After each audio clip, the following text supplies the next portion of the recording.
నమస్తే. ఈ ఆసక్తికరమైన చారిత్రక విశ్లేషణకు స్వాగతం. ఈరోజు మనం చారిత్రక ఆధారాల ప్రకారం హైదరాబాద్ రాష్ట్రంలో ఎంఐఎం మరియు రజాకార్ల వ్యవస్థ అసలు ఎలా పుట్టింది, ఎలా విస్తరించింది అనే కాలానుగత చరిత్రను నిష్పాక్షికంగా తెలుసుకుందాం. కేవలం రికార్డులను మాత్రమే ప్రాతిపాదికగా తీసుకుని ఈ సంక్లిష్టమైన అంశాన్ని చాలా స్పష్టంగా అర్థం చేసుకుందాం. ఈ 2 దశాబ్దాల పరిణామాలను పక్కాగా అర్థం చేసుకోవడానికి మనం ఈ కాలాన్ని 6 ప్రధాన భాగాలుగా చూద్దాం. అవేంటంటే ఎంఐఎం స్థాపన మరియు తొలిదశ, అది రాజకీయ సంస్థగా మారిన తీరు, రజాకార్ల వ్యవస్థ ఆవిర్భావం, ఖాసిం రజ్వీ నాయకత్వం, రజాకార్ల దురాగతాలు ప్రతిఘటన, ఆపై ఆపరేషన్ పోలో ముగింపు. మొదటి భాగం ఎంఐఎం స్థాపన మరియు దాని తొలి దశ. అసలు 1927లో ఇదంతా ఒక రాజకీయేతర సంస్థగా ఎలా మొదలైందో ఇప్పుడు చూద్దాం. ఈ క్రమాన్ని ఒకసారి గమనించండి. దారుస్సలాం కేంద్రంగా నాయకత్వం ఎంత వేగంగా మారుతూ వచ్చిందో ఇక్కడ మనకు స్పష్టంగా అర్థమవుతోంది. 1927లో స్థాపించబడిన ఈ సంస్థ సదర్-యార్ జంగ్ దగ్గరనుండి 1939 నాటి బహదూర్-యార్ జంగ్ నాయకత్వం వరకు వస్తూ ఆ ప్రాంతంలో చాలా స్థిరంగా పాతుకుపోయింది. సరే, ఆ కాలంలో వాతావరణం ఎలా ఉండేదో తెలుసా?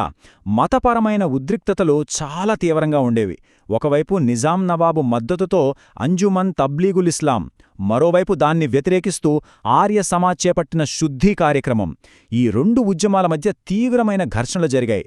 చివరకు పరిస్థితులు ఎంత చేదాటాయంటే నిజాం ప్రభుత్వం ఈ 2 సంస్థలను ఏకంగా నిషేధించాల్సొచ్చింది. రెండవ భాగం రాజకీయ సంస్థగా ఎంఐఎం మార్పు. అప్పటివరకు సామాజిక సంస్థగా ఉన్న ఈ గ్రూప్ తబ్లీగ్ ఉల్ ఇస్లాంపై నిషేధం మరియు ఇతర పరిణామాల తర్వాత బహదూర్ యార్ జంగ్ నాయకత్వంలో పూర్తిస్థాయి రాజకీయ సంస్థగా ఎలా మారిందో ఇప్పుడు చూద్దాం. ఇక్కడ మనం గమనించాల్సిన ఒక కీలకమైన విషయం ఉంది. సిద్ధాంతాలు క్రమంగా ఎంత తీవ్ర రూపం దాల్చాయంటే బహదూర్ యార్ జంగ్ ప్రతి ముస్లింను ఒక రాజుగా వర్ణిస్తూ అనలి మాలిక్ ఉద్యమాన్ని ప్రారంభించారు. దానికి తోడు ఓయి ప్రొఫెసర్ అబ్దుల్ లతీఫ్ ఏకంగా ఒక వివాదాస్పదమైన జనాభా మార్పిడి సిద్ధాంతాన్ని ప్రతిపాదించారు. ఈ తీవ్రమైన ఆలోచనలను మందముల నర్సింగ్రావు లాంటివారు తమ రచనల ద్వారా తీవ్రంగా వ్యతిరేకించారు.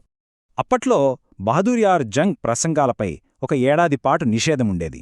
అది ముగిసిన వెంటనే ఆయన చేసిన ఈ ప్రకటన వినండి. హైదరాబాద్ రాజ్యం నిజాం సొత్తు కాదు, ముస్లిం ప్రజల అందరి ఆస్తి. ఎంఐఎం బహిరంగ వైఖరిలో ఎంత భారీ మార్పొచ్చిందో చెప్పడానికి ఈ ఒక్క మాట చాలు. మూడవ భాగం రజాకార్ల వ్యవస్థ ఆవిర్భావం. 1940 సెప్టెంబర్ నాటికి కేవలం రాజకీయ ప్రసంగాలు మాత్రమే కాదు, ఏకంగా ఒక మిలిటరీ తరహా దళం ఏర్పాటు దిశగా అడుగులు పడ్డాయి. ఇక్కడ ఒక ఆసక్తికరమైన విషయమేమిటంటే అసలు రజాకార్ అంటే ఉర్దూలో స్వచ్ఛంద సేవకులు అని అర్థం. కాని చరిత్రను గమనిస్తే ఆ పదం ఎంఐఎం తీవ్రవాద విభాగానికొక పర్యాయపదంగా ఎలా మారిపోయిందో మనకు అర్థమవుతుంది. ఖాకీ చొక్కా, ప్యాంటు, నల్ల టోపీలు ధరించిన ఈ రజాకార్లకు ప్రత్యేకంగా మరకాజ్ అనే వ్యక్తి సైనిక తరహా శిక్షణ ఇచ్చారు. అసలు వీరి నిర్మాణం ఎంత కఠినంగా పక్కాగా ఉందో ఇక్కడ గమనించవచ్చు. కింది స్థాయి సభ్యుల నుండి కేంద్రస్థాయి కమాండర్ వరకున్న ఈ క్రమాన్ని చూసే మందముల నరసింహరావు దీన్ని ముస్సోలినీ ఇటలీలో ఏర్పాటు చేసిన బ్లాక్ షెడ్స్ దళంతో పోల్చారు. నాలుగవ భాగం ఖాసిం రజ్వీ నాయకత్వం.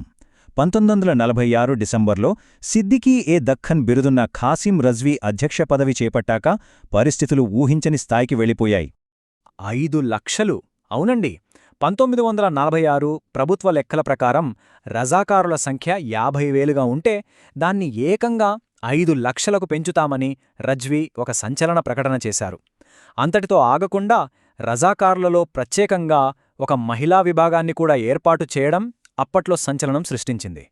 ఆ తర్వాత రజ్వీ దూకుడు ఎంతలా పెరిగిందంటే 1948 మార్చిలో ఏకంగా ఎర్రకోటపై అసఫ్జాహీ పతాకాన్ని ఎగురవేయగలను అని నేరుగా భారత ప్రభుత్వాన్నే హెచ్చరించారు.